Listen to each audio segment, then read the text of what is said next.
नमस्कार, आदाब, सत श्री अकाल। मैं हूं महबूब और आप देख रहे हैं एटीपी 24 न्यूज़ चैनल।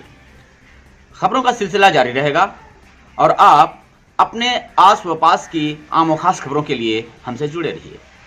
तो आइए एक नज़र डालते हैं आज की कुछ खास खबरों पर।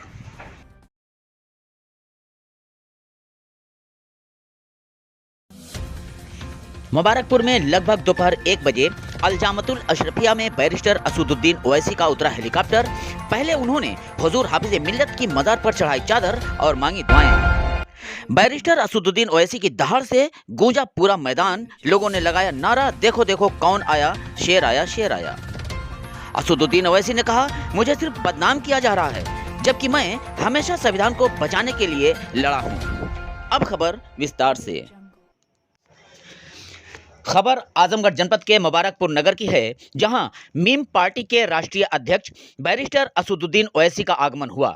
लगभग दोपहर 1 बजे इनका हेलीकॉप्टर अलजामतुल अशरफिया मुबारकपुर के मैदान में लैंड किया। सबसे पहले बैरिस्टर असदुद्दीन ओवैसी सूफी हुजूर हाफिज मिल्लत की मज़ार पर चादर चढ़ाई और दुआएं मांगी। उसके बाद वहां से 4 व्हीलर पर बैठकर मुबारकपुर स्पोर्टिंग क्लब के मैदान में पहुंचे, जहां इनकी बातों को सुनने के लिए पहले से ही लगभग लाखों की तादाद में लोग मौजूद थे।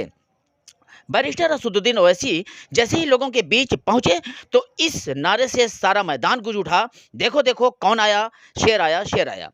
बैरिस्टर असदुद्दीन ओवैसी ने अपने भाषण में कहा कि लोग मुझे बदनाम करते हैं कि मैं भड़काऊ भाषण देता हूं, जबकि मेरी लड़ाई हमेशा संविधान को बचाने के लिए होती है।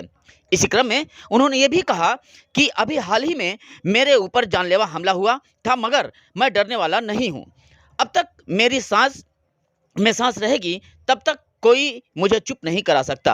इसी क्रम में उन्होंने मुबारकपुर की जनता से शाह आलम गुड्डू जमाली के लिए मतदान करने की अपील भी की और कहा कि जब आप वोट देने जाओ तो ये मत सोचो कि आप वोट शाह आलम गुड्डू जमाली को दे रहे हैं, बल्कि ये सोचो कि आप खुद को वोट देकर अपने आप को नेता बना रहे हैं।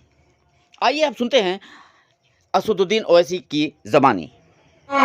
दलित की बात करने के लिए तो क्या होता है, हम जब खड़े हो जाते, जब दलित की बात करने के लिए अंबेडकर के संविधान को बचाने की जब बात हम करते हैं, तो बीजेपी के 306 एमपी खड़े होकर ओवैसी को बोलते हैं बैठ जा,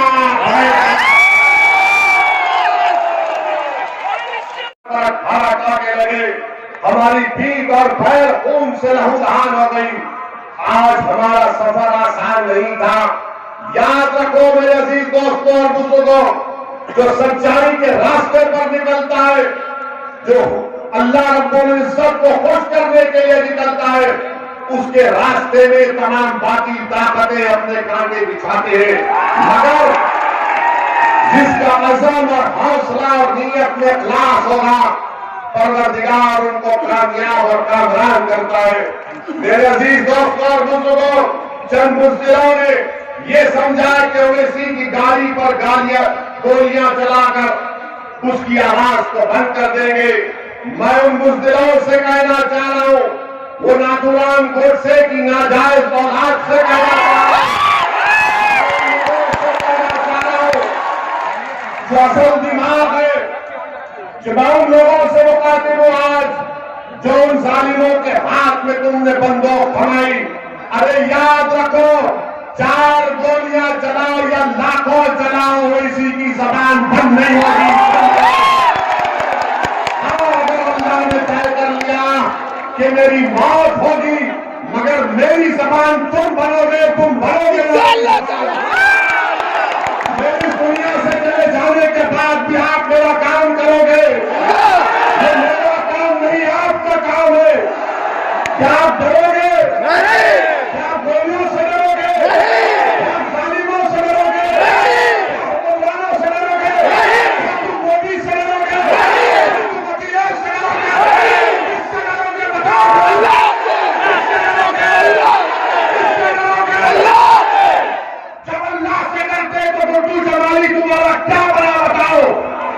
तुम्हारा भाई, तुम्हारा बेटा, तुम्हारा चचा बना। जब तुम रब्बे करीम की मोहब्बत का दावा कर चुके तो तुमने जवाब बना दिया जमीन आसमान को। तो 7 तारीख के दिन डरना नहीं, पुकार कर जाना पोलिंग बूथ को।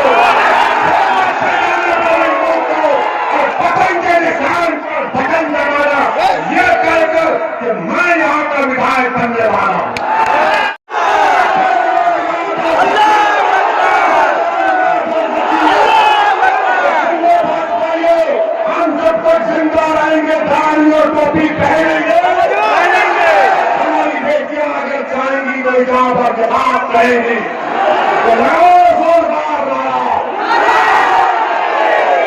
गुड्डू जमाली, गुड्डू जमाली, और तारीख को पतन के निशान पर बटन दबाएंगे, और तारीख को पतन के निशान पर बटन दबाएंगे, और तारीख को पतन के निशान पर बटन दबाएंगे। अपने नेता को बनाएंगे, अपने नेता को बनाएंगे, आवाज को उत्तर प्रदेश में पहुंचाएंगे।